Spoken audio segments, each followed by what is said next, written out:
मायरा की खुशी के लिए अभीरा ने दी बड़ी कुर्बानी, जिसके बाद कहानी में आने वाला है नया मोड़। यह रिश्ता क्या कहलाता है सीरियल के अपकमिंग ट्रैक में दिखाया जाएगा कि जब मायरा से मिलने के लिए गीतांजलि उदयपुर पहुंचती है तो वहां अभीरा देखती है कि मायरा किस तरह से गीतांजलि को अपनी मम्मा मानती है।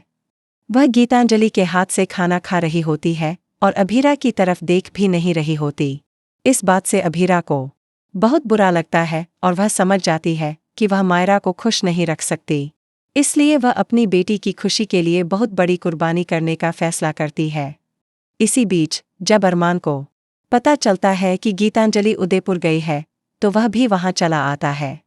जब वह उदयपुर पहुंचता है और अभीरा से मिलता है तो उसे बहुत बड़ा झटका लगता है, क्योंकि अभीरा ने जानबूझकर मायरा को गीतांजलि के साथ भेज दिया था। अरमान जब अभीरा की इतनी बड़ी कुर्बानी देखता है तो उसका दिल पिघल जाता है और उसे एहसास होता है कि वह कितना बड़ा मूर्ख था जो अभीरा को उसकी बेटी से इतने सालों तक दूर रखे रहा। उसे यह भी समझ आता है कि अभीरा तो सिर्फ अपनी बेटी की खुशी चाहती है और उसी के लिए खुद को भी कुर्बान कर देती, क्योंकि इतने सालों बाद उसे अपनी बेटी मिली थी। इसके बाद अरमान फैसला करता है कि वह अभीरा को इंसाफ दिलवा कर रहेगा।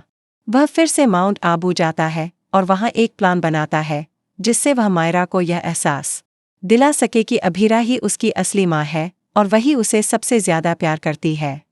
इसके लिए वह मायरा और गीतांजलि को वापस उदयपुर लेकर आता है ताकि मायरा अभीरा के साथ रह सके और उसे यह महसूस हो कि अभीरा उससे कितना प्यार करती है।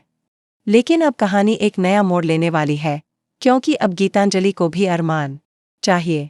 जब भी अरमान अभीरा के करीब जाता है तो गीतांजलि को जलन होती है। वह बिल्कुल नहीं चाहती कि अरमान और अभीरा फिर से एक हों। क्या मायरा की वजह से अरमान और अभीरा फिर से एक हो पाएंगे? जानने के लिए जुड़े रहिए हमारे चैनल के साथ।